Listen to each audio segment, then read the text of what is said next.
Je vais revenir sur certains points, comme j'ai la chance de bien connaître vos ouvrages par rapport à des choses que vous n'avez pas encore dit. Je vais commencer avec Philippe, parce qu'on avait un temps limité. Il y a quelque chose qui m'a fasciné chez Philippe, c'est qu'il explique qu'en fait, bon, ne prenez pas mal, hein, c'est pas vrai dans tous les cas, il y a encore des places pour l'expertise, mais dans un moment de changement de modèle mental, c'est-à-dire dans un moment de changement de civilisation, eh bien, il peut se produire un truc assez dramatique. C'est que l'expert est la pire personne à qui il faut demander un conseil. Parce que justement, comme son domaine est en train de changer radicalement, son modèle mental est adapté au monde de hier. Et donc, tu as des choses très provocantes à nous dire sur les experts. Je voulais te relancer là-dessus. Tu parles des chimpanzés, c'est ça? Entre autres, oui, Philippe Tretllock, mais pas seulement. Mais ouais, l'exemple des chimpanzés moi, m'a beaucoup frappé parce que le fait qu'il fasse que les experts fassent moins bien que le hasard m'a frappé. Tu vas expliquer pourquoi. Il y a une expérience célèbre d'un chercheur qui s'appelle Philippe Tetlock, qui est un type très très intéressant. Et il mène depuis des années un projet qu'il appelle Super Forecasting, où il fait faire des prévisions régulièrement à des experts, alors surtout les taux d'inflation, etc. Et alors, il s'est aperçu qu'il y a, semble-t-il, une catégorie de gens qui sont un peu plus doués que d'autres pour faire des prévisions. Mais pas autant que les chimpanzés, puisque effectivement en situation de rupture, il s'est aussi aperçu qu'il a fait lancer des chimpanzés des fléchettes sur des chiffres et qu'au final c'était une meilleure prédiction que les experts. Alors, il n'y a pas de relation, je dirais, entre chimpanzé et expert. Hein. C'est plus effectivement le hasard. Hein. Puisque, enfin, à ma connaissance, hein, c'est le pur hasard qui fait que les chimpanzés tombent au bon endroit. Mais donc, ça veut effectivement dire que, et c'est ce que tu viens d'évoquer, c'est que, alors, il ne s'agit pas de, on est dans une époque qui critique les experts avec les dangers que ça peut représenter. Hein. Je crois que c'est Isaac Asimov qui disait si la connaissance est un problème, l'ignorance n'est pas la solution. Mais que effectivement. L'expert va juger d'une situation sur son modèle, et son modèle, il est construit du passé, ce que j'évoquais tout à l'heure. Hein. Donc évidemment, en changement de modèle, vous allez tout droit alors que la route tourne à droite. D'autres choses aussi, c'est que les experts, par définition, ont un domaine plus restreint que les généralistes. Et or, les surprises et les changements naissent aux extrémités, en fait. Hein. Et donc, l'expert est moins bien armé qu'un généraliste pour, je dirais, ne pas être trop fragile aux surprises. En période de changement, c'est ça voilà, que je veux dire. Nous avons besoin de généralistes. Aussi d'experts, bien sûr, parce que si vous avez une usine et que vous voulez faire un procédé de fabrication, etc., vous aurez besoin d'experts. Mais pour ce qui est d'anticiper l'avenir dans une période de rupture, effectivement, l'expert peut se tromper plus que le généraliste, puisqu'il y a un degré d'ouverture plus grand. On a besoin des deux, en fait, hein, évidemment. Un autre concept qui m'intéresse chez toi, c'est la notion de vros. Est-ce que tu peux donner quelque chose qui est vros? Alors, c'est une expérience qui s'appelle Glue en anglais, de Nelson Goodman, qui est un philosophe totalement illisible, hein, malheureusement, mais qui est très intéressant. Il dit qu'il y a beaucoup de situations qui sont indécidables, c'est-à-dire qu'on n'est pas capable de décider si quelque chose est... Alors, c'est une expérience de la pensée qui fait sur des émeraudes bleus, mais qui pourraient être verts, mais comme on n'est pas encore au moment où ils pourraient être verts, on ne sait pas décider s'ils seront un jour verts ou jamais verts. Et en gros, ça veut dire que beaucoup de décisions... je crois que c'est Aristote qui disait la logique ne s'applique pas au futur. C'est-à-dire que y aura-t-il une guerre à Taïwan? Je ne peux pas dire si c'est vrai ou si c'est faux, puisque c'est dans le futur. Donc cette proposition-là, elle n'est ni vraie ni fausse. Elle est vrose, c'est-à-dire qu'elle est vraisemblable, mais elle n'est pas certaine, etc. Donc là, on est dans des domaines dans lesquels il y a des modes de pensée, donc notamment la logique et le calcul, qui ne s'appliquent pas. Et donc le danger, effectivement, c'est d'essayer malgré tout de les appliquer, hein, alors que l'incertitude est rétif au calcul et à la logique, puisqu'on ne peut pas savoir si c'est vrai ou si c'est faux, puisque ça ne s'est pas encore produit. Ce que tu dis très important, c'est qu'il y a des choses qui sont toujours vraies, et en fait, elles sont vraies par habitude, et on pense qu'elles seront éternellement vraies, et en fait, un jour, elles deviennent fausses, et c'est ça qui est vrai, jusqu'à ce que ce soit faux. Voilà. Un exemple, hein, vous avez, lors de la première élection de Donald Trump, il y a le Washington Post qui avait dit Trump ne sera jamais élu parce que les présidents américains sont toujours élus au centre. Donc là, vous avez une réalité historique qui devient une prédiction du futur. Puisque c'est vrai, ça ne l'était pas d'ailleurs, hein, parce que Nixon avait été élu et à ma connaissance, il n'était pas vraiment au centre. Mais passons.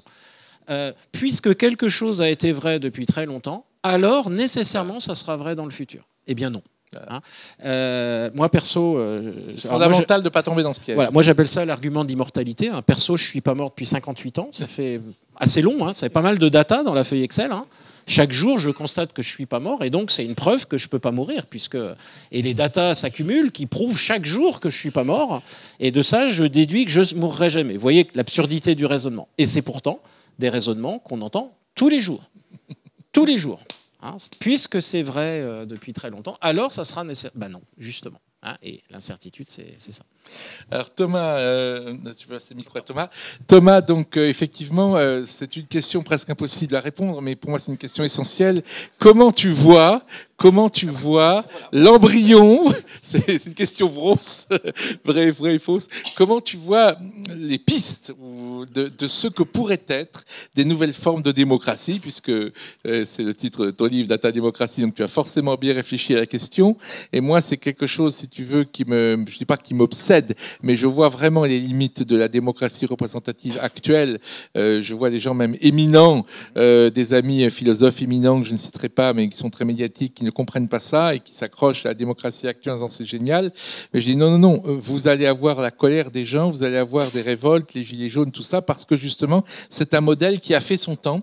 Donc, qu'est-ce que tu vois comme forme de nouvelle démocratie, de nouveaux modèles radicalement différents à l'ère numérique? Alors, le livre, au départ, on voulait l'appeler Rétocratie. Mais notre éditeur nous a dit que c'était pas une bonne idée du tout. Parce que c'est. Ce serait pas compréhensible. Voilà, parce qu'effectivement, un nouveau mot, une sorte de néologisme en plus qui mélange le grec et le latin, c'est un peu bizarre. Et ça aurait pas été très vendeur. Et effectivement, voilà, vous le voyez hein, sur cette magnifique couverture, réalisée d'ailleurs par intelligence artificielle. Voilà, on a fait faire ça par Wall-E.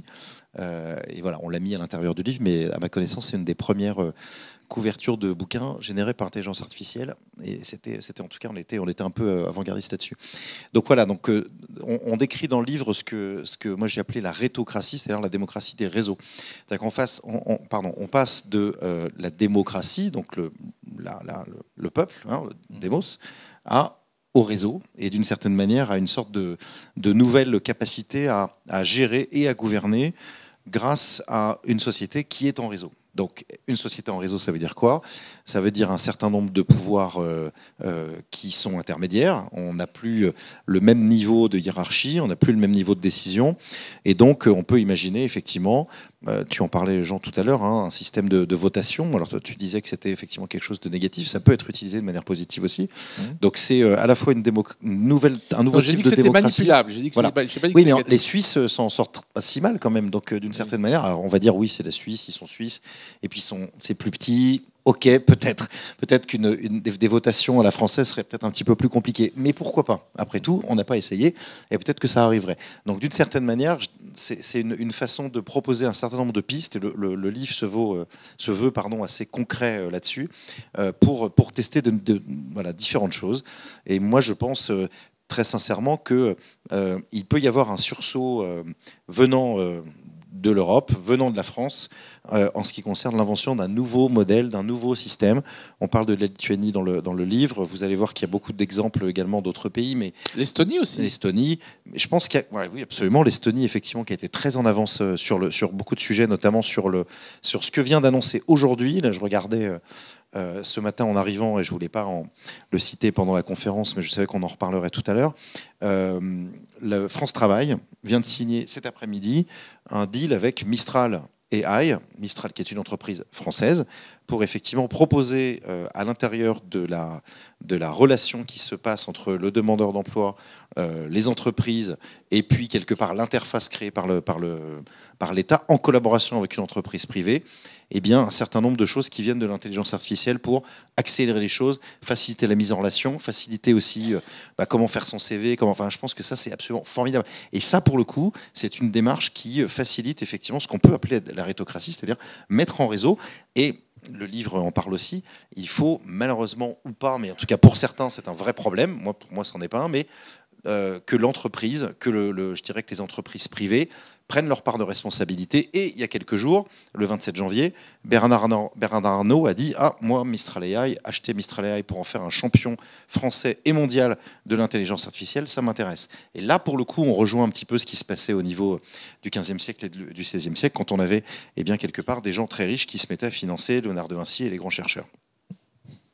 Merci. Alors, je me tourne vers Sébastien et Marie. Ma première question, ce sera de dire, est-ce qu'il n'y a pas quelque chose je pensais à Bram van Velde, qui est un peintre abstrait assez étonnant et qui a écrit cette phrase, pour un peintre, je peins l'impossibilité de peindre. Ça paraît évidemment, si c'est impossible de peindre, comment je peux le peindre, oui. C'est un paradoxe, pour ceux qui connaissent, c'est un paradoxe du théorème de Gödel. C'est le paradoxe, vous savez, tous les Crétois sont des menteurs, dit un Épiménide, penseur crétois, est-ce qu'il ment, etc.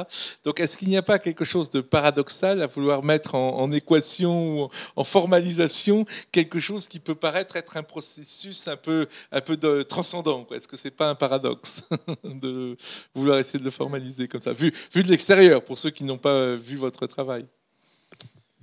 Oui, en fait, je te laisserai répondre aussi, Marie, parce que tu as certainement un avis complémentaire différent. On va voir.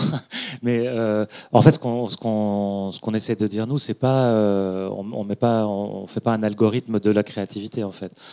C'est vraiment les déclencheurs du flow qui, lui, finalement, peut nous rendre plus créatifs ou peut nous faciliter notre quotidien, quoi, en fait. Donc c'est plutôt, je me poserai la question, il faut que je réfléchisse sur la partie créative, mais en tout cas nous notre démarche c'est plutôt d'expliquer le flow, parce qu'on l'a, comme on disait, on l'a tous ressenti et on ne sait jamais vraiment comment il est arrivé, donc on essaie de percer ce mystère-là. Et puis je la trouve assez géniale cette phrase de dire je peins l'impossibilité de peindre, en fait, c'est ça. Mais ouais, mais c'est carrément ça quand on fait quelque chose. Enfin, je sais pas, quand on découvre une pratique, on est vraiment en train de se rendre compte qu'on n'est pas, on n'est pas machin de Velt. Mais ça vient jamais gâcher l'expérience, parce que justement, je peins l'impossibilité de peindre. Mais alors pourquoi tu peins? Parce que tu as envie d'y arriver, parce que tu sais qu'il y a un moment ce sera possible, quoi. Et c'est ça, en fait, c'est cette énergie-là dans laquelle on est, où on progresse sans cesse, qui est hyper intéressante, qui nous tient en haleine, et peu importe le résultat formel, quoi. En fait, il y a une forme de paradoxe dans ce que l'on fait, et c'est le dépassement du paradoxe qui est le point important.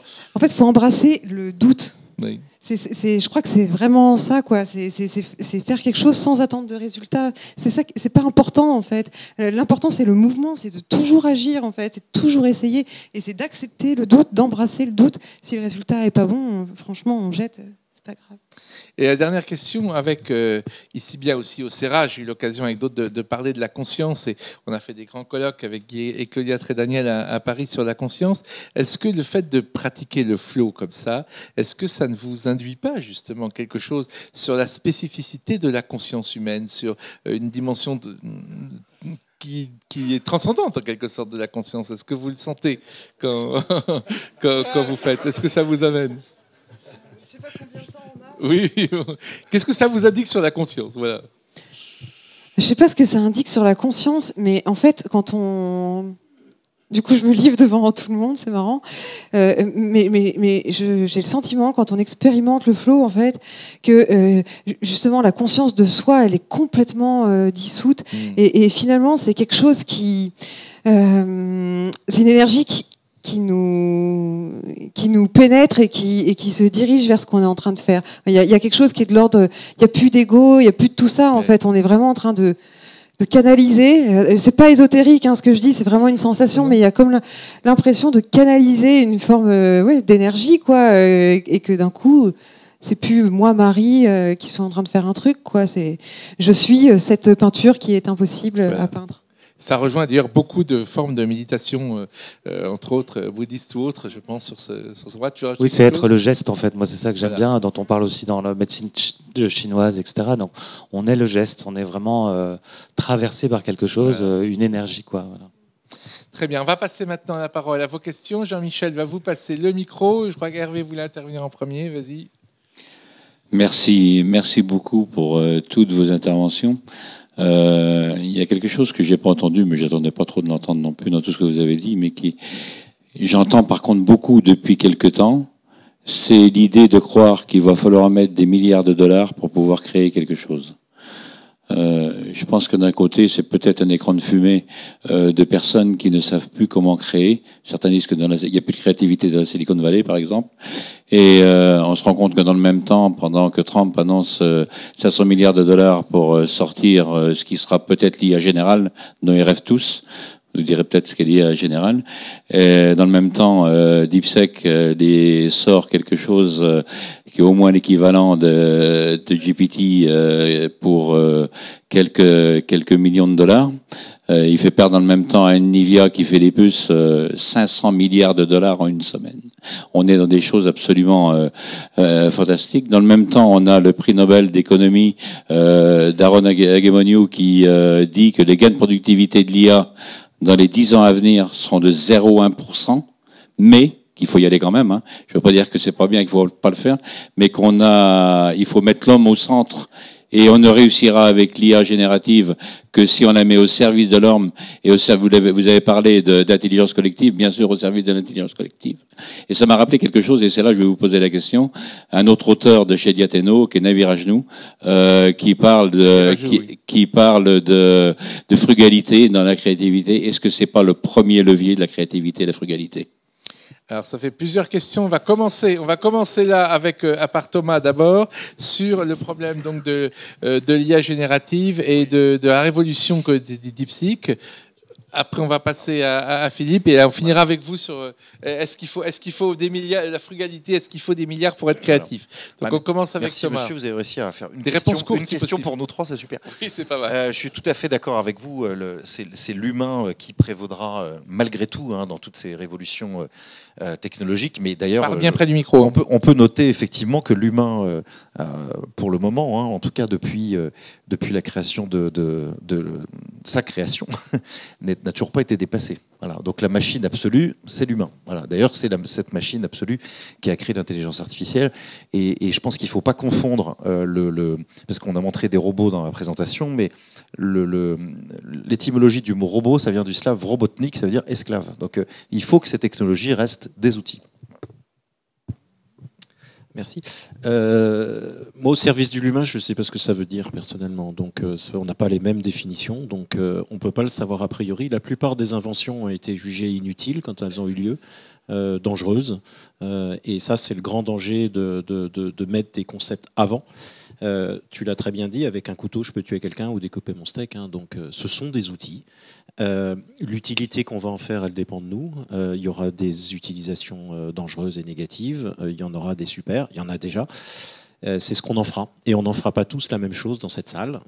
Et ça, c'est la beauté pour moi, de l'innovation. C'est qu'on ne peut pas savoir ce qu'on fera des innovations. C'est un truc qu'on a appris, c'est qu'on invente un truc, souvent sans trop savoir à quoi ça va servir.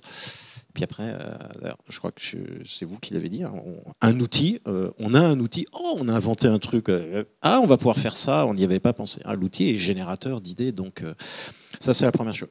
Sur les moyens, il n'y a pas un lien direct entre l'impact de l'innovation et l'argent qu'on a signé pour le faire. Il y a des domaines qui consomment énormément d'argent. Donc il est très clair qu'en France, on est sous-capitalisé. Nous n'avons pas assez d'argent, notamment pour passer à l'échelle. On a de très grands entrepreneurs, il n'y a pas d'argent pour les financer. Ça, c'est un problème majeur. Alors moi, je veux bien qu'on me dise que la Silicon Valley n'est pas créative, mais non, le monde s'invente là-bas, qu'on l'aime ou pas. Et aujourd'hui, nous, on est des spectateurs. Voilà, moi, ça me déprime totalement. On sait qu'on peut inventer des choses.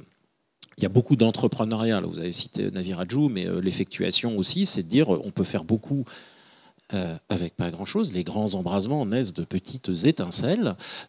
Tous les grands. Belle phrase qui regroupe tes petites victoires. Voilà. Donc on sait qu'en entrepreneuriat, les grandes révolutions commencent parfois avec très peu de moyens. Il y a plein d'exemples. Donc il n'y a pas un lien direct. Ce que l'on sait cependant, c'est que au-delà d'un certain stade, si on veut passer à l'échelle, on a besoin de capital. Et en France, on n'en a pas. Voilà. Et on le paye très cher. Alors, la créativité nécessite-t-il de gros moyens? Dans notre, je te passerai le micro. Dans notre domaine, c'est peut-être très particulier, mais en tout cas, nous, on pense vraiment l'inverse. Pour nous, plus de moyens n'est pas égal à plus de créativité, et ce serait même l'inverse. On a dans un de nos mots, c'est la contrainte. Pour nous, plus il y a de contraintes, plus on se régale, parce que ça nous donne un cadre et ça nous permet justement d'être créatif, parce qu'on va essayer de chercher des solutions. Donc pour moi, c'est presque l'inverse, en fait. Ça fonctionne à l'inverse. Et John Cassavetes, justement, disait qu'il avait fait ses meilleurs films quand il n'avait pas de budget, quoi. Et parce qu'après, ça devient facile. Moi, je pense que quand on parle d'IA générative, par exemple, on se pose beaucoup la question, évidemment, avec Marie. On s'en sert beaucoup aussi pour certains usages. Mais avoir des gros moyens, pouvoir générer une image en 5 secondes, ça ne nous rend pas plus créatifs. Ça nous rend plus efficaces, peut-être, mais ça ne nous rend certainement pas plus créatifs pour l'instant. Marie, c'est bon.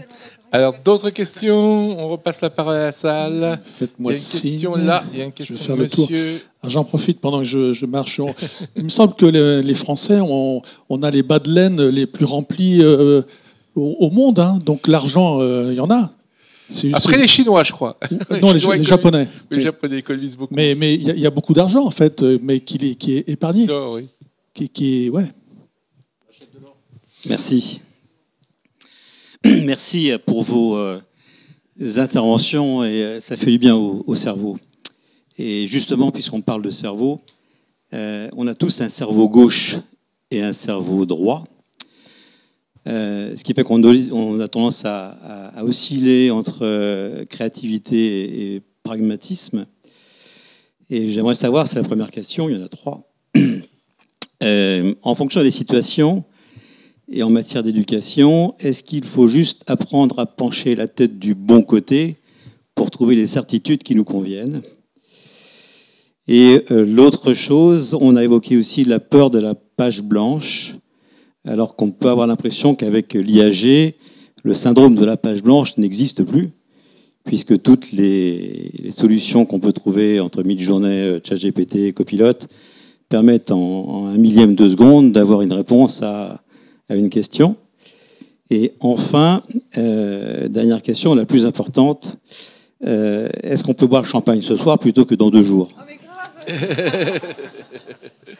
Votre réponse aux 2 questions, donc. Alors moi, j'aurais envie de répondre sur la question de l'IA, parce que c'est quelque chose... voilà, je me suis interrogée, je pense, comme toutes les personnes qui font des images, quand les IA génératives sont sorties. Et en fait, c'est sûr que l'IA peut trouver plein de réponses à plein de problèmes. Voilà, il suffit de lui poser la bonne question. Et donc ça, c'est possible. Voilà, pour ceux que ça intéresse, je pense qu'il ne faut pas s'en priver. Mais au final, je trouve que c'est pas hyper intéressant. C'est pas hyper intéressant parce qu'en fait, du coup, qu'est-ce qu'il nous reste à faire, nous, à récupérer notre commande et à appliquer la feuille de route? Je crois que c'est pas hyper. C'est pas hyper intéressant. Je crois que là où l'IA est intéressante, c'est que dans le pire des cas, il y a quelque chose qui est toujours disponible, toujours sympa en plus, et qui peut m'aider, à qui je peux poser une question. Mais je crois pas que ça doit nous dédouaner en fait de ce qui est vraiment notre essence, quoi. C'est-à-dire notre capacité à imaginer. Je sais plus lequel d'entre vous, Philippe ou Thomas, parlait de singularité en fait.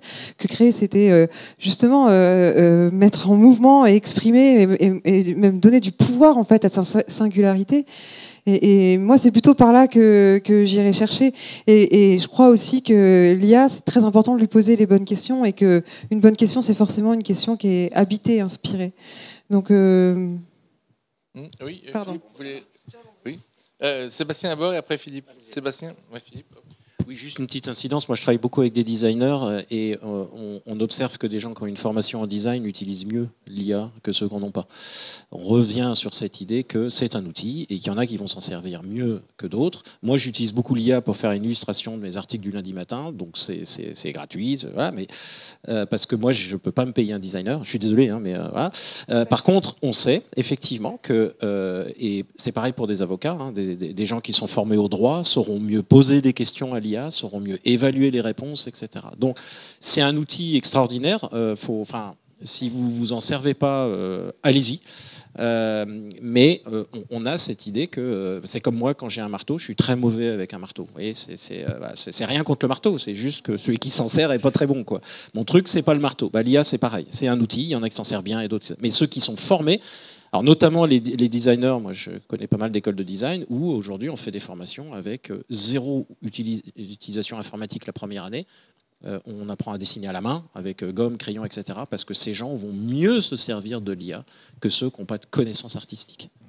Je rebondis rapidement parce qu'effectivement, on parle beaucoup de destruction d'emplois, effectivement, à cause de l'intelligence artificielle. Effectivement, je rejoins Philippe, les destructions d'emplois vont surtout avoir lieu chez les gens qui ne savent pas utiliser l'intelligence artificielle et non. Et effectivement, ça va créer aussi des nouveaux métiers, hein, comme celui de créateur de prompt, par exemple. Donc, comment briefer l'intelligence artificielle. Et d'une certaine manière, il ne faut pas se retrouver dans ce qui est un grand classique. Hein, vous connaissez peut-être le mouvement des Ludites. Les Ludites, c'était ceux qui, en fait, s'étaient mis à briser les machines à tisser, parce qu'en fait, les machines à tisser tuaient leurs emplois.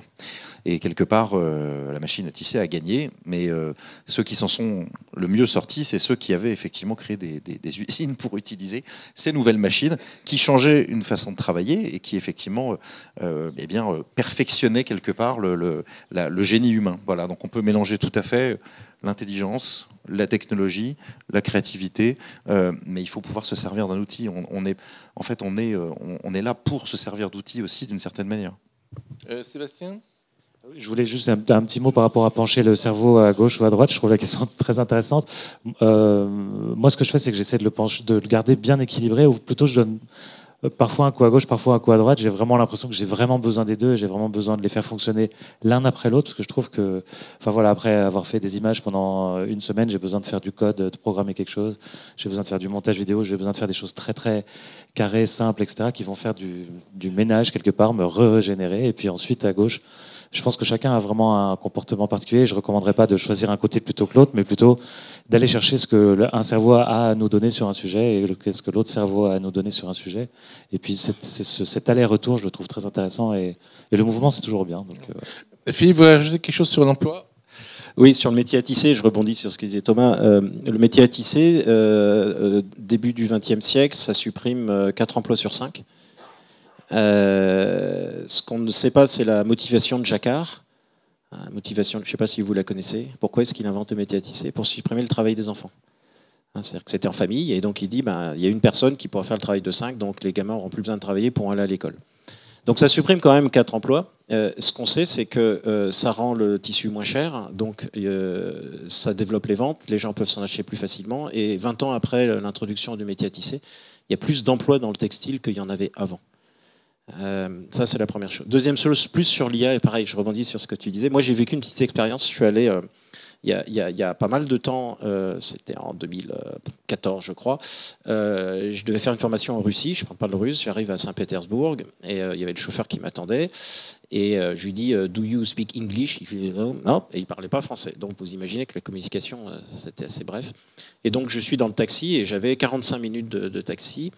Et à un moment donné, il se met à parler et à téléphoner. Alors, je dis, ça c'est pas bien de téléphoner en conduisant. Et quelques instants après, j'entends une charmante voix féminine qui me dit sur votre droite se trouve le château machin construit par Pierre le Grand, machin, etc. Sur votre gauche, le monument.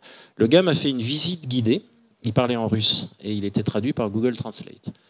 Qu'est-ce que ça veut dire ? Ça veut dire que ce gars, instantanément, parle désormais 150 langues.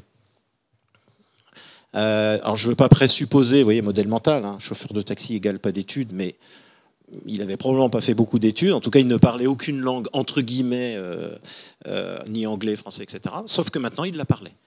Vous voyez ? Donc ça veut dire quoi ? Ça veut dire que réfléchissons à l'idée aussi que l'IA, c'est aussi la chance des non qualifiés. Hein, c'est-à-dire que ça les amène au niveau de gens qui, eux, ont passé des années à apprendre l'anglais. Alors, oui, apprendre l'anglais, c'est plus que la civilisation, etc. Donc ça ne sera peut-être pas aussi bien, sauf que lui, maintenant, il parle anglais, et il parle aussi français, et italien, et espagnol, et néerlandais, etc., etc.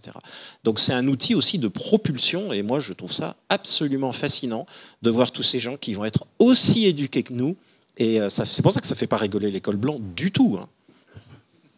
Je retiens un dernier point, c'est que par rapport à ce que vous avez dit sur l'IA, l'IA peut vous faire aujourd'hui, si vous donnez toute l'œuvre de Mozart, elle peut vous faire un morceau de Mozart qui est tellement beau qu'il sera indiscernable pour un spécialiste d'un vrai morceau de Mozart. Mais elle ne vous fera jamais du Bach ou du Beethoven, sauf bien sûr si vous lui donnez la totalité des œuvres de Bach et de Beethoven. Et ça, je pense que c'est extrêmement important par rapport à ce qui a été dit et par rapport à la créativité.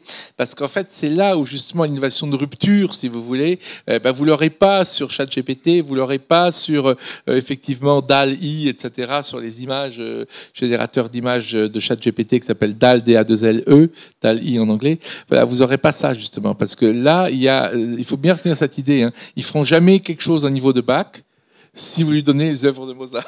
Oui. Est-ce que je dis pas ça pour me rassurer? Bonne question de Philippe Zilberzan. Alors ça, c'est un débat. C'est un débat que j'ai avec un certain Stéphane Mallard qui est venu ici au CERA. Alors Stéphane est quelqu'un qui croit tout à fait, alors justement, dans le fait que tout ce qui est humain est algorithmique. Et si tu crois que tout ce qui est humain est algorithmique, y compris justement, je dirais, les fonctions supérieures de flow créatif, etc., alors tu diras, bah oui, on aura des machines qui font exactement comme nous. Et c'est un vrai débat. Alors moi, je n'y crois pas, évidemment, mais je reconnais chaque fois que je dis cela que je peux me tromper et qu'il faut être pragmatique et que l'avenir sera expérimental. C'est-à-dire qu'on nous parle d'intelligence générale, d'artificielle générale, justement, et donc la grande question est de savoir si ces intelligences pourront, ce que je pense évidemment de façon évidente, simuler l'équivalent d'un être humain, mais pas éprouver ce qu'éprouve un être humain. Vous connaissez certainement l'idée le test de Turing, c'est-à-dire que vous parlez avec une machine et un être humain par intermédiaire d'un email, et vous ne savez pas qui est la machine, qui est l'être humain au bout d'une demi-heure. Dans ce cas-là, la machine a gagné. Aujourd'hui, il y a des robots qui sont, par exemple, le robot Sophia de la société Hanson Robotics, qui est un des plus proches de passer le test de Turing, mais si vous lui dites « parle-moi de ta grand-mère et de ton prof en école maternelle », très rapidement, le robot va se coincer, enfin, va se recouper, vous verrez que c'est un robot. Voilà, donc, mais un jour, ça le fera. Mais la grande question, c'est est-ce que le robot va éprouver de la faim quand sa batterie arrive à extinction? Est-ce qu'il va éprouver de la peur si on lui dit qu'on va le mettre à la casse? Alors, si la réponse est oui, je pense que la durée de vie de l'espèce humaine est assez limitée. Jusqu'à preuve du contraire, je pense que la réponse est non, mais c'est une opinion, ce n'est pas une certitude, et l'avenir nous le dira, et c'est pour ça qu'il faut bien regarder ce qui se passe en intelligence artificielle. Question suivante. Question suivante. On va pas casser l'ambiance, j'espère. Hein. Mais c'est un vrai débat, c'est une vraie question. Moi, je crois, si vous voulez, qu'il y a dans l'être humain, il y a des arguments, hein, mais après, c'est justement les grands colloques qu'on a fait sur la conscience, c'est des expériences d'approche de la mort, c'est des choses assez complexes qui montrent que dans la conscience humaine ne se réduit pas à un algorithme. Voilà, que nous éprouvons quelque chose qui est au-delà de l'algorithme, mais c'est une grande question. Monsieur, là-bas. Oui, merci beaucoup d'abord pour vos interventions tout à fait passionnantes. J'ai une question qui rejoint à la fois l'incertitude et la créativité et la démocratie et notre Europe, qui a été évoquée entre autres par Monsieur Zilberman. J'ai l'impression qu'aujourd'hui on est un petit peu spectateur, qu'on passe notre vie à réglementer, à avoir peur de la data, à avoir peur de toutes les nouvelles technologies. Que faudrait-il comme électrochoc à notre vieille Europe et pourquoi pas à la France pour devenir justement créatif, utiliser toute la qualité de nos écoles, de nos formations? On voit qu'il y a énormément d'ingénieurs français qui ont créé ou qui ont participé à un moment à la création des intelligences artificielles, seront souvent recrutés dans la Silicon Valley. On voit qu'aujourd'hui, les grands pôles de créativité dans le domaine de la tech, c'est à la fois les États-Unis et la Chine, alors que je pense qu'on a tout pour être excellent, mais eux créent, investissent, nous on réglemente. Que faut-il faire? Alors, Philippe d'abord. Alors, j'allais vous dire que je n'allais pas la réponse, donc ça va être rapide. Le problème, vous avez raison, le problème n'est pas un problème de compétences. On a des gens brillants. Ça, c'est certain. On a des entrepreneurs talentueux. La matière humaine est là. Il y a un espèce de machin au-dessus qui bloque tout. C'est terrifiant. Alors, si je prends mon langage à moi, on a des modèles mentaux de peur viscérale du futur. Nous sommes quand même le pays du principe de précaution, c'est-à-dire, oula, attention, ça pourrait éventuellement créer un problème, donc vaut mieux pas essayer. Ça y est, fermez le banc, c'est terminé. On est terrorisé par le futur, alors que si vous regardez l'histoire française au XIXe siècle, début du XXe, on était on guidait le monde par notre industrie, nos arts, etc. Donc, alors en venant, vous me disiez avec la personne qui m'a accompagné, toutes les belles, Jean-Michel, toutes les belles entreprises qu'il y a ici. Donc, on a des entrepreneurs, on a des PME. Voilà, il y a cette énergie sur le terrain. Et puis après, il y a une espèce de blob qui tue tout ça par une trouille épouvantable du futur. Et ça, encore une fois, on le paye très très cher. Thomas ? Effectivement, de manière un petit peu caricaturale, je pense qu'on va arriver sans doute en France à ce qui se passe aux États-Unis avec ce nouveau département créé pour Elon Musk, voilà, qui est censé un petit peu ce qui s'est passé en Argentine aussi. Je pense qu'on est en train de vivre un moment où ce qui rendait cette espèce de pulsion vitale impossible va être brisé par un certain nombre de démagogues. Alors ce sera peut-être pour de mauvaises raisons, peut-être qu'il y aura de bonnes choses qui en sortiront aussi, on verra, je ne suis pas sûr, mais en tout cas on aura très certainement besoin un petit peu de casser les murs, d'ouvrir les fenêtres et de faire en sorte que les choses bougent un petit peu, sinon effectivement on va s'atrophier et on va effectivement avoir ce principe de précaution qui va être doublé du syndrome des Shadocks. On est entre deux mondes, c'est très clair selon moi, effectivement, et on a ce passage entre deux mondes que l'on voit, c'est un bouillonnement qui peut prendre des formes différentes, et effectivement, comme tu l'as très bien dit, ça peut être des formes inattendues, ça peut être des choses qui peuvent paraître négatives, qui se révèlent positives. Un petit mot là-dessus, vous voulez rajouter quelque chose sur non ? Alors, question suivante. Au fond, et après, il y a une question au deuxième rang. Oui, d'abord au fond. Oui, bonsoir, bonsoir messieurs, dames, merci beaucoup pour votre présentation. Ma question va tourner autour du mot, la sémantique du mot démocratie. Puisque la démocratie, c'est le plus mauvais système, on n'a pas trouvé mieux. On n'a pas trouvé. Churchill avait dit ça. Je cite la phrase exacte, la démocratie est le pire des systèmes, oui, à l'exclusion, bien entendu, de tous les autres. Winston Churchill. Oui, merci beaucoup. Et je ne peux plus vous dire qui. Donc, aussi, ce que je veux. La civilisation occidentale veut exporter la démocratie. On voit où est rendue la démocratie dans certains pays aujourd'hui. Donc, est-ce que la démocratie peut continuer ? La première chose, c'est que je ne sais plus qui a dit que la démocratie, elle ne pouvait être, justement, vous avez dit le mot frugalité. Donc, à partir du moment où il y avait des finances exacerbées, la démocratie n'était pas possible. D'autres ont dit que la démocratie ne pouvait être que locale, c'est-à-dire dans un petit village, on connaît le déshérité et on peut l'aider. À partir du moment où nous sommes très nombreux, c'est pas possible. Donc mettre la démocratie au niveau mondial, c'est difficile.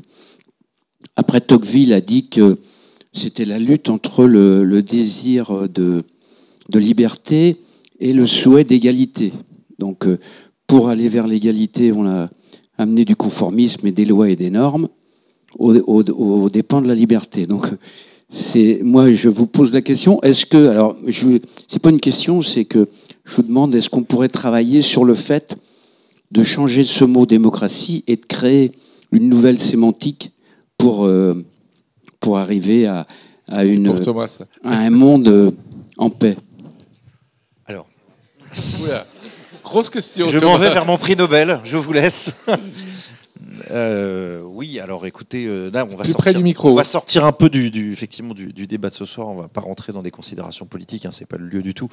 Non, là pour effectivement ramener votre question, votre observation plutôt au débat de ce soir, effectivement, il faut injecter dans un système qui est très ancien une dimension d'interactivité d'une certaine manière. Voilà, c'est pour ça que ça marche plus, de mon point de vue, parce que on est passé de quelque chose qui était effectivement simple, qui était effectivement sur le temps long, à un temps de l'émotion, de l'immédiateté, et où tout le monde a raison en même temps que celui qui dit l'inverse. Donc ça ne peut plus fonctionner comme ça aujourd'hui. Et effectivement, à l'heure des réseaux sociaux, la démocratie, je dirais, à l'ancienne, c'est pour ça qu'on a voulu appeler ça la rétocratie, la démocratie des réseaux, d'une certaine manière,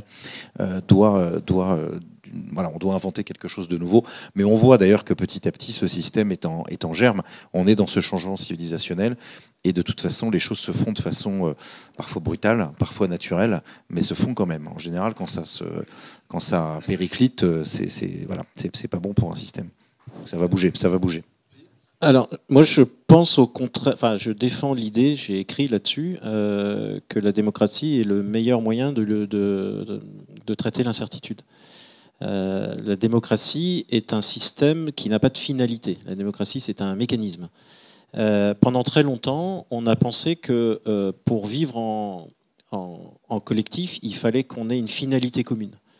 Et en 1648, le traité de Westphalie a conclu que ce n'était pas possible puisque on n'avait pas les mêmes finalités, on ne serait jamais d'accord. Et a été inventé un système qui nous permette de vivre ensemble en n'ayant pas les mêmes finalités. C'est-à-dire comment pouvons-nous vivre ensemble alors qu'on n'est pas d'accord. Et ça, c'est vachement puissant, puisque justement, ça nécessite plus de finalité, ça nécessite des règles partagées, et c'est juste un mécanisme de résolution de conflits. Ça, c'est la première chose. Donc je crois que c'est un système qui est adaptatif, qui est un système de résolution de problèmes, et donc, pour moi, idéal pour l'incertitude. Et surtout, c'est un système qui reconnaît qu'existe nécessairement dans un collectif des tensions. Il n'y a pas de collectif sans tension et il n'y a pas de collectif sans conflit.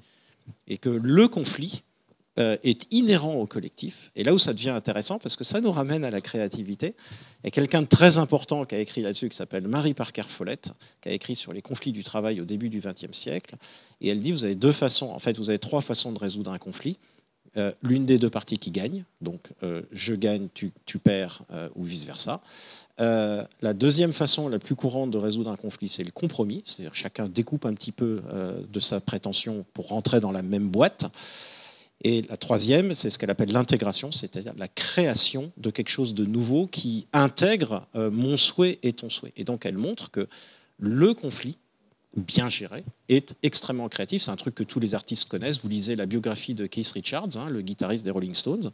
Et il explique que, d'après lui, le fait que ce groupe soit créatif depuis plus de 60 ans vient de la tension qu'il y a avec Mick Jagger, qui a une très forte personnalité, et que cette tension qu'ils ont été capables de gérer est la source de la créativité. Voilà. Donc je pense que la démocratie a un très bel avenir, et je crois que c'est au contraire la solution face à l'incertitude.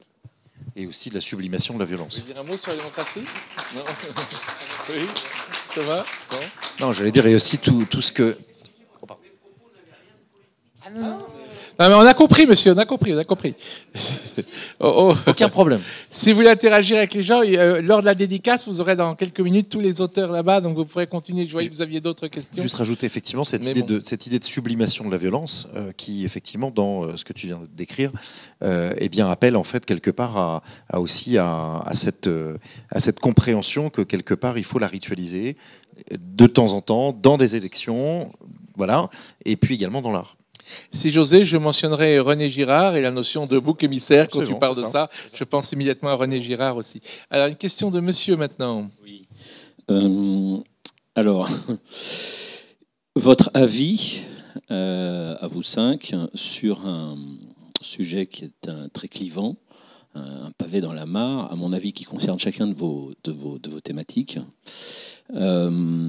Quid du revenu universel? Alors, je précise que je pose ma question sans aucune connotation politique.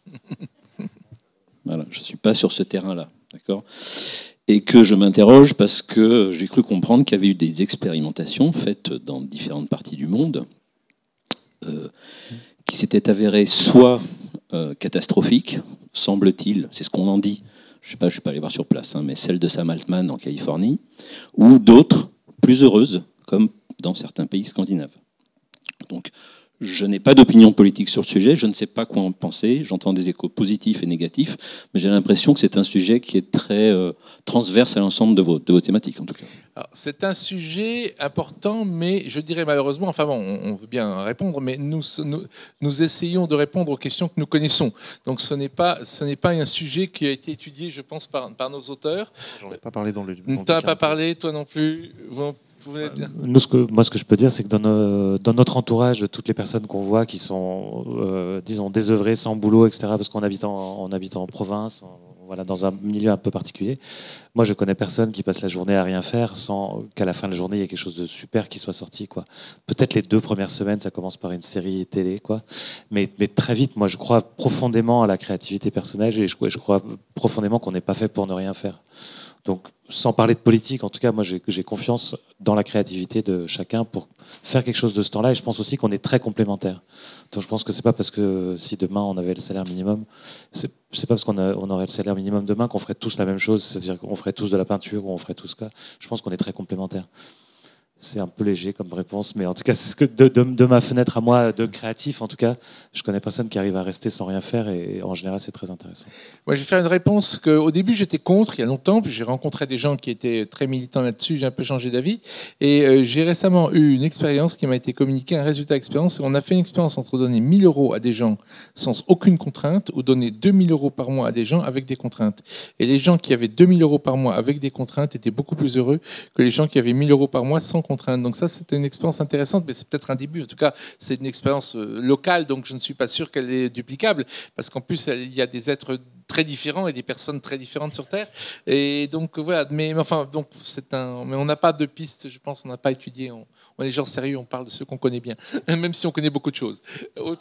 Daniel avait posé une question. Oui, en fait, comme je suis la seule chinoise, je pense, dans la salle, donc tout à l'heure, vous avez parlé déjà sur l'intelligence artificielle, il y a les Américains et les Chinois.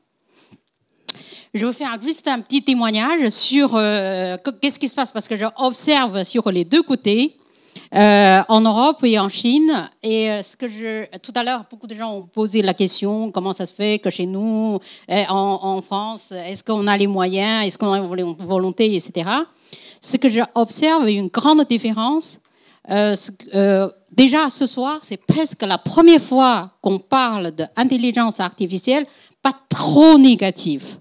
Parce que dans toutes les autres réunions que j'ai assistées, c'est catastrophique. C'est-à-dire, l'intelligence artificielle va nous tuer, va prendre nos boulots, va nous transformer en machines, etc. Je passe la journée écouter ça, même sur les réseaux sociaux. Ce que j'observe, dans l'autre côté, en Chine, c'est pas du tout de cette registre. Premièrement, on considère que les intelligences artificielles est comme artificielle premier, et il est intelligent. Donc, du coup, les gens sont beaucoup plus...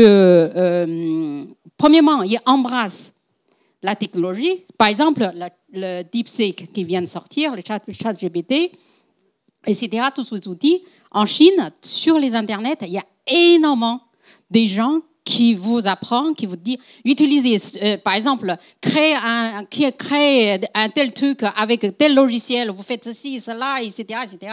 Vous pouvez faire telle chose. C'est-à-dire, tout le monde, il embrasse la technologie, essaye de l'utiliser au mieux. Et ensuite, pour les problèmes, c'est-à-dire, comme Philippe a dit, un couteau, il peut tuer, ou bien il peut servir à nous faire la cuisine. Donc, ce que les chercheurs en Chine, en ce moment, ce que eux, ils parlent, enfin, cette communauté, surtout, ils discutent comment ces outils peuvent nous aider. Sur la télé en Chine, c'est pareil. On montre que les intelligences artificielles, comment ça peut nous aider. Donc, du coup, ça crée un cercle vertueux. C'est-à-dire, d'un côté, il y a des gens qui investissent des milliards. De l'autre côté, les grandes populations les soutiennent parce que quand ils passent dans une salle, si on considère comme des tueurs, comme des gens méchants, personne ne va investir, personne ne veut travailler dessus. Donc maintenant, il y a... Et de l'autre côté, et je parlais aussi en Europe, certes, moi maintenant, tous mes intérêts économiques sont en France, je préfère que l'Europe réussisse. Et ce que j'observe, c'est que maintenant, beaucoup de gens, on va dire, allez, pas beaucoup de gens qui bougent. Et moi, j'observe aussi, c'est qu'en Chine, on est très en retard, par exemple, dans le chips, dans les puces électroniques. Il y a des gens, prends un exemple, il y a une entreprise qui est maintenant très bien réussie, il fait pas mal de puces. Ils ont commencé il y a 15 ans. C'est l'ancien actionnaire de TMC, enfin le Taïwanais. Et il dit que moi, en tant que Chinois, je veux que mon pays réussisse. Je veux y aller sur le continent. Je veux aider la Chine continentale de réussir dans les puces. Comme c'est une société TMC, comment ça s'appelle? TSMC. TSMC à Taïwan, oui. À Taïwan. En réalité, il est contrôlé par les Américains. Il dit, mais si vous partir sur le continent, toutes vos actions seront confisquées. Il a dit, tant pis, moi je vais quand même partir. Donc il est parti avec rien, il a des milliards perdus. Il est quand même parti avec 300 ingénieurs taïwanais qui, arrivés sur le continent il y a 15 ans, qu'ils ont payé un tiers du salaire par rapport à avant. Malgré ça, il veut quand même travailler pour sauver son pays. Donc c'est ce genre d'informations on n'a peut-être pas. Et c'est peut-être aussi, quand on critique, chacun de nous, peut-être il faut réfléchir, est-ce que je soutiens ces gens-là? Est-ce que je peux, dans mon petit niveau, qu'est-ce que je peux faire? Au lieu de se faire peur et au lieu de râler. C'est mon petit témoignage. Oui, Merci, Dania. Je rajouterais, et c'est pas parce que Dania est ma femme, je rajouterais que c'est effectivement assez dramatique quand Dania me fait les comptes rendus qu'on n'a pas en France de ce qui se passe à la télé chinoise par rapport à ce qui se passe en France sur l'intelligence artificielle, parce que justement, ça montre qu'on risque de rater une partie de l'avenir quand même. C'est quand même ça qui est inquiétant. Et j'en profite pour dire que le patron de la BPI France, je n'ai plus son nom en tête, mais le grand patron, là, il était invité d'une émission C'est politique il n'y a pas longtemps, et il a dit texto qu'il valait mieux prendre exemple sur les Chinois que sur les Américains. Voilà, bon. Alors, une autre question. Bonjour et merci pour vos interventions. Une question concernant le flow. Flow créatif ou flow sportif, qui est un état d'euphorie générale où il n'y a plus ni esprit ni corps. Comment vous gérez les périodes de spleen, voire de déprime, qui suivent quasiment systématiquement les périodes de flow? C'est pour vous. C'est une bonne question. C'est pour vous. Et ça nous arrive, évidemment, on passe par là. Moi, comme je disais tout à l'heure, l'exemple des outils, c'est vraiment un exemple réel pour moi. En fait, je vais aller chercher le flow ailleurs, quoi. Donc certains vont aller lire, vont faire. Moi, je vais aller. J'ai besoin de faire le geste, en fait. J'ai l'impression que c'est le geste qui me donne le flow, et j'ai l'impression que quand je suis dans un état de spleen, évidemment, j'ai pas l'énergie, j'ai pas l'envie, j'ai pas la motivation, j'y crois plus, etc. Dans ce cas-là, je fais le geste, je fais comme si. Et là, c'est comme une pompe, en fait, comme quand on amorce une pompe. Je vois que ça prend plus ou moins de temps, mais je vois que je m'en sors en faisant le geste, en fait. Je rejoue ça. Plus personnel, non? Ok, merci. Autre question? On prend encore combien de questions, Jean-Michel? 2, 3? C'est toi qui décides? On a encore un quart d'heure. Hein. Encore un quart d'heure. Parfait, c'est parfait, on a tout le temps alors. C'est Jean-Michel qui décide.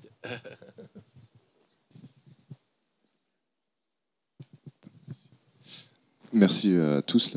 Moi, j'avais une question parce qu'en fait, c'est vrai, l'incertitude, la démocratie et la créativité, tout ça, c'est génial. Mais je me dis, est-ce que aujourd'hui, il ne serait pas plus intelligent de mettre une IA à la place de notre gouvernement parce qu'ils ne réfléchissent pas très très bien? Alors là, je vais faire la première réponse parce que les avis divergent, je pense, autour de nous. Moi, je pense que c'est assez dangereux pour la raison suivante. Ça a déjà été démontré de façon assez claire. Si vous dites à une IA, il faut absolument résoudre le problème du réchauffement climatique, après analyse, elle va décider que la disparition de l'espèce humaine est de très loin la meilleure solution. Et donc là, évidemment, ce sera un gros problème. Donc il faut se méfier beaucoup des IA. Il y a Stuart Russell qui a fait un livre qui s'appelle Human Compatible. Pas traduit en français malheureusement, c'est une idée si on pourrait voir Human Compatible de Stuart Russell. Il explique justement tout ce problème de si vous donnez à une IA, si vous voulez, un but, même en précisant le but, ça peut être. Pour reprendre un exemple français, il y a un livre d'un certain Anthony Bello qui s'appelle Ada, c'est un nom d'un langage informatique. Et en fait, Ada, c'est un roman, est une intelligence artificielle. Et cette intelligence artificielle doit écrire un roman à l'eau de rose qui doit se vendre à 1 million d'exemplaires pour enrichir évidemment les créateurs de l'IA. Et donc, en fait, ce qu'elle fait, je vais vous casser toute l'histoire, mais ce qu'elle fait finalement, c'est qu'elle achète 1 million d'exemplaires sur Amazon de son propre bouquin, et donc elle a accompli ce que les créateurs voulaient. Elle a vendu 1 million d'exemplaires, mais en fait, c'est elle qui les a achetés, c'est pas du tout ce qui était prévu au départ. Vous voyez, donc c'est pour ça qu'il y a des problèmes. Mais il y a peut-être des opinions différentes sur un gouvernement IA autour de la table. Philippe qui a l'air assez... Pour faire Non, il y a très des court, en problèmes attendant, que- moi je recommande une lecture, je ne me retrouve pas le nom de l'auteur, mais un Italien, Eric quelque chose, qui s'appelle Le Mage du Kremlin, où c'est exactement sa conclusion à la fin. Le Mage du Kremlin, si quelqu'un l'a lu, la conclusion finale, donc ça parle du conseiller du conseiller de Poutine depuis le départ, depuis son arrivée au pouvoir en fait. Et lui, sa conclusion à ce Mage du Kremlin, donc à ce conseiller, c'est que justement tout est en train d'être organisé pour qu'il y ait plus qu'une seule personne, pas forcément très intelligente, avec un gros bouton ou plusieurs, mais qui va gérer toutes ces machines en fait qui déjà nous contrôlent, déjà nous donnent des consignes et nous font déjà faire tout ce qu'on fait tous les jours. Thomas a quelque chose à dire. Oui, alors sans pour autant effectivement mettre une IA à la place d'un gouvernement, nous dans le bouquin on a imaginé en fait, vous savez ce que c'est que l'UX, hein, c'est le user experience. C'est en fait c'est ce qui fait que les produits les plus performants sont les plus pensés pour l'utilisateur, avec un marketing bien fait, un design bien fait, etc. Et donc vous avez une relation, une ergonomie, une cohérence, une efficacité. Et nous, on a proposé qu'on passe de l'UX à la CX, c'est-à-dire l'expérience citoyenne, la consumer experience, en utilisant la data, les besoins des citoyens, les objectifs de l'État, et effectivement en utilisant quelque part le meilleur des technologies pour rendre le truc avec plus de flow, en fait, on pourrait dire, voilà, et moins de décisions arbitraires, et quelque chose qui soit pensé plus autour des citoyens, mais avec un côté UX, c'est-à-dire venant de la technologie. Et ça, pour le coup, je pense qu'aujourd'hui, nos institutions sont absolument incapables de penser même un seul instant, et d'ailleurs nos élus aussi, quelque chose de cette nature. Il y a quelqu'un assez provoquant qui disait que si les hôpitaux aient été gérés comme l'expérience utilisateur de certains sites internet, ça se passerait même nettement mieux. C'est exactement ça. C'est toi, dire oui, c'est toi. Je pense que je l'ai lu chez toi. Absolument. Oui. Oui, alors moi, merci pour toutes vos interventions. Une petite question sur le sujet d'aujourd'hui, bienvenue en incertitude. Vous avez parlé tout à l'heure du rapport qu'il y avait avec des vérités qui étaient valables hier et qui ne sont plus aujourd'hui, et des vérités d'aujourd'hui qui seront peut-être plus valables demain. Alors moi, ça m'interpelle un petit peu parce que je me dis, il y aura peut-être des certitudes de demain, mais elles seront fondées sur quoi? Est-ce que ce sera robuste ou autre? Donc, première question, c'est que est-ce que vous considérez qu'on peut encore croire dans des vérités qui sont intangibles? C'est un peu philo, hein, mais... Deuxième chose, et c'est un peu en lien, c'est que vous avez évoqué le fait qu'à un moment donné, il y a un intérêt à faire en sorte que les personnes se connaissent pour savoir comment elles conduisent leur processus créatif ou des choses comme ça, mais qu'il y avait un intérêt à venir se connaître. Et du coup, c'est un peu la suite de ma question précédente. Hein. Est-ce qu'il y a une vérité intangible ou des vérités intangibles? Parce que moi, ça me rassurerait pour l'avenir. Et puis deux, est-ce qu'une partie de cette vérité, c'est pas dans le mystère de la singularité de chaque personne? Et voilà, qu'est-ce que vous pouvez dire là-dessus? Alors, merci, parce que c'est très très important. La vérité, c'est une chose, alors c'est très philosophique. Il y a un philosophe très important qui est peu lu, mais qui s'appelle Wittgenstein, qui a répondu. Et Wittgenstein dit, alors il s'oppose à Descartes, hein, Descartes dit nous devons baser notre système de connaissances sur des choses qui ont été toutes vérifiées. C'est-à-dire que la vérité, c'est l'ancrage. Et Wittgenstein dit bon courage, hein, parce que là, si je n'agis que sur des certitudes, je ne peux pas agir. Et c'est moi, on me dit que la Terre est ronde. Je suis plutôt, j'ai plutôt tendance à le croire, mais je ne l'ai pas vérifié. Vous voyez, sauf qu'il est plutôt pratique pour moi de le croire.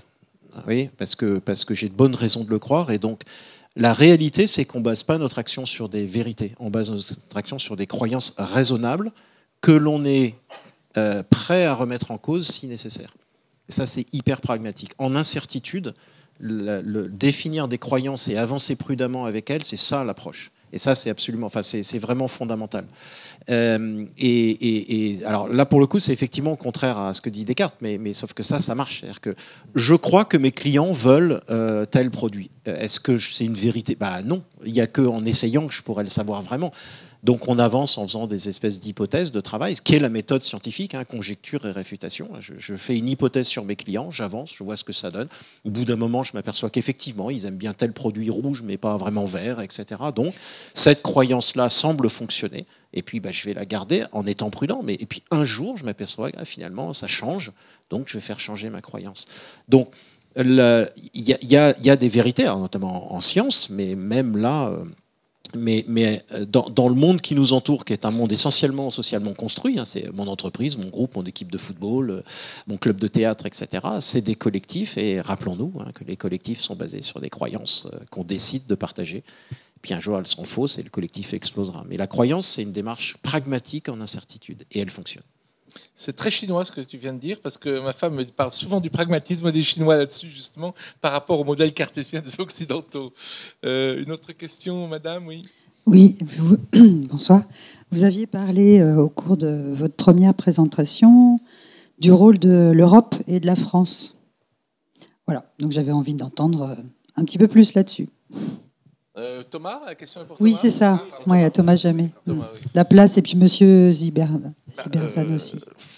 Oui, on en a un petit peu parlé. Et puis effectivement, quand on compare là à l'instant, effectivement, l'exemple chinois, l'exemple américain, on a beaucoup parlé de la Silicon Valley. Oui, il peut émerger, il devrait émerger depuis le vieux continent une solution qui devrait être, on va dire, plus humaine, peut-être moins avec un capitalisme forcené qu'on retrouve à la fois dans le système chinois et dans le système américain, et avec quelque part peut-être quelque chose de plus créatif, de plus authentique et de plus humain. Donc voilà, c'est ce que dans le livre on appelle de nos voeux, en proposant de manière presque programmatique quelque part à un politique de s'en emparer. Alors bon, le livre est sorti il y a quelques mois maintenant. Pour l'instant, on n'a pas encore reçu d'appel d'un futur candidat à la présidentielle pour nous piquer notre programme. Je vous dirai si ça arrive, on ne sait jamais. Ok. Une dernière question. Ah oui, Olivier, là, Olivier Bruni. Entre-temps, j'ai retrouvé une réponse à la question du revenu universel. Nous avons reçu au CERA un philosophe qui en parle, qui s'appelle Gaspard Koenig. Oui. Et donc, vous retrouvez sa vidéo sur la chaîne YouTube du CERA. Merci. Est-ce qu'on peut dire que finalement l'IA peut avoir des schémas mentaux, un peu l'équivalent des nôtres? Et si oui, est-ce que ça ne risque pas de modeler les nôtres, finalement? Derrière un modèle mental, tu veux dire? Oui. Alors, au sens des modèles dont a parlé Philippe. Techniquement, non, parce que l'IA est une compilation statistique de ce qu'elle ingurgite pour ressortir un pattern. Donc, il n'y a pas de modèle, au sens modèle de connaissance. Après que cette IA soit donc par définition le reflet d'un certain corpus, on le sait bien. Enfin, chacun peut faire le test. Vous demandez de faire une blague sur Jésus, il sort la blague. Vous demandez une blague sur Mahomet, il vous dit ah ben non, je ne peux pas. Donc il y a des biais qui vont être des biais soit culturels, soit du corpus de connaissances à partir duquel est tirée l'IA. Pareil, vous cherchez DeepSeek et vous lui demandez Tiananmen juin 89, il ne vous répond pas. Vous voyez, alors souvent c'est aussi parce que derrière il y a des filtres. C'est-à-dire qu'il y a des réponses brutes et puis s'il y a ce mot, on ne répond pas, etc. Mais il n'y a pas de modèle. L'IA des années 90 était basée sur des modèles. L'IA actuelle est basée sur une énorme compilation de données. Mais il n'y a pas un modèle de connaissance derrière. Thomas, tu as... Moi, je mentionnerai quand même quelque chose d'important, c'est Le jour où mon robot m'aimera du sociologue français Serge Tisseron. Le jour où mon robot m'aimera, c'est un livre assez impressionnant dans lequel il dit justement qu'à force de côtoyer des intelligences artificielles, nous pouvons nous-mêmes nous déshumaniser, en quelque sorte nous robotiser. L'argument est le suivant, c'est-à-dire que les intelligences artificielles le Graal de toutes ces grandes sociétés, Microsoft, Google, etc., c'est de nous connaître mieux que nous-mêmes pour que quand on nous présente une publicité, on clique automatiquement sur le bouton. C'est-à-dire qu'on passe de n'importe quoi, de 50% de taux de réponse à 99% de taux de réponse quand on voit une publicité sur Internet. C'est le Graal de tout le monde. Pour cela, il faut nous connaître mieux que nous-mêmes. Et le problème, c'est qu'en nous connaissant mieux que nous-mêmes, c'est ce qu'on appelle le nudge. Gaspard Koenig, on a mentionné Gaspard Koenig, mais justement, il a fait un livre là-dessus ça s'appelle La fin de l'individu, un titre assez terrible, et il voit la fin de l'individu dans ce nudge, c'est-à-dire dans cette idée que l'intelligence artificielle va prendre le contrôle de nos vies en nous faisant des propositions que nous allons tellement accepter qu'on va finalement se caler, non pas sur un modèle mental, mais se caler sur sa façon de nous voir nous-mêmes. Et donc ça risque de nous déshumaniser. En tout cas, ça c'est... Voilà, on dit qu'on est positif, mais bon, ça je suis très positif, mais je vais quand même mentionner les problèmes qu'il peut y avoir, puisque tu l'as dit toi-même, un marteau peut avoir un côté positif ou un couteau et un côté négatif. Donc il y a Serge Tisseron, Le jour où mon robot m'aimera, et Gaspard Koenig, La fin de l'individu, 2 livres à lire quand même, oui. Non, mais justement, en fait, la réponse, elle est presque spirituelle, d'une certaine manière. Oui. Parce que certains, dans la Silicon Valley, notamment je pense à Ray Kurzweil, pensent de façon très idéologique et très spiritualiste qu'il faut arriver à ce dépassement de l'être humain qui, de toute façon... C'est la singularité, Kurzweil, attention, voilà. C'est vraiment le transhumanisme dur. Oui, mais il a été effectivement embauché par Google fut un temps pour être le spécialiste de la recherche en intelligence artificielle de Google, et il voit effectivement, il n'a pas bougé sa date, mais d'autres penseurs transhumanisme un petit peu décalés, pour 2045, le dépassement de l'intelligence humaine par une super intelligence artificielle qui effectivement supplanterait l'humanité, et dans ce cas-là c'est fini. Lui, il a déjà prévu comment finalement télécharger l'intégralité de son cerveau dans une autre enveloppe corporelle robotique pour vivre éternellement. Donc, mais ils y sont vraiment. Il y avait même eu une église de Google qui avait été créée. Ils avaient fait un test, ils avaient expliqué, mais finalement, c'était The Church of Google. Et en fait, ils posaient la question, mais qui sait tout ? Est-ce que Google sait tout ? Oui. Est-ce que Google voit tout ? Oui. Est-ce que Google, qu'est-ce qui se rapproche le plus de Dieu ? Google. Donc en fait, tu vois le truc. Donc d'une certaine manière, il importe à ceux qui ont, je dirais, une culture. Et je reviens à la question de Madame sur l'Europe notamment et sur la France. Et en tout cas avec je dirais un fond, une compréhension des enjeux, une connaissance à la fois symbolique et puis en même temps une réponse métaphysique à ce qui est en train de se passer, pour ne pas voir dans l'intelligence artificielle quelque chose d'uniquement transhumaniste. Et je pense que la réponse, effectivement, elle est spirituelle. Et voilà, c'est un grand penseur qui disait que le 20e siècle serait spirituel, le 21e siècle serait spirituel, ne sera pas Malraux. Bien évidemment, on est en plein là-dedans. Et pour moi, là, on parle beaucoup de techniques, de data, etc. Mais il ne faut pas oublier l'aspect spirituel des choses. Et je pense que c'est certainement le plus grand débat qui reste à ouvrir.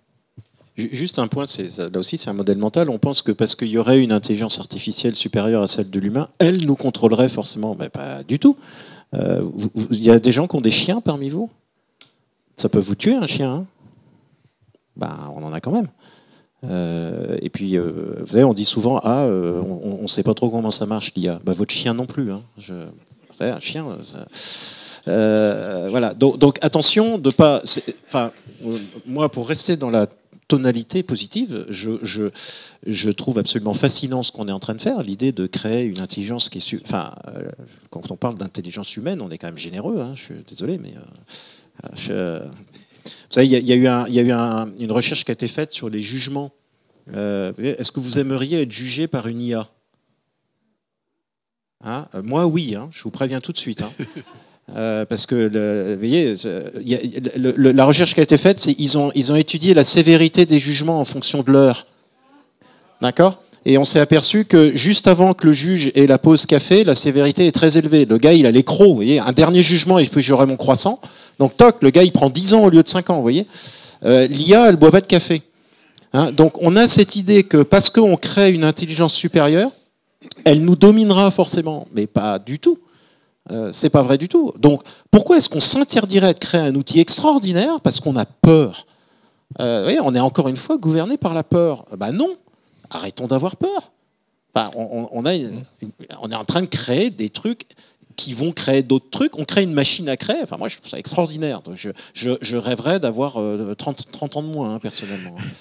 Thomas ? Et c'est pour ça que du coup je disais au début de mon intervention on a peur et il ne faut pas avoir peur. Exactement. Et Ray Kurzweil, pour la petite anecdote, a pensé effectivement sa théorie de cette espèce de transhumanisme forcené par sa peur de la mort, et il en parle tout le temps. Oui. Et c'est quelqu'un qui aussi prend des pilules pour rester jeune, etc. En fait, il a peur. Il a peur de la mort. C'est des gens qui ont peur. Et pour être dans une note positive, ce que Philippe voulait qu'on soit positif, je rebondirais ce qu'a dit Thomas. C'est l'IA nous oblige en fait à une vraie question spirituelle sur notre propre nature.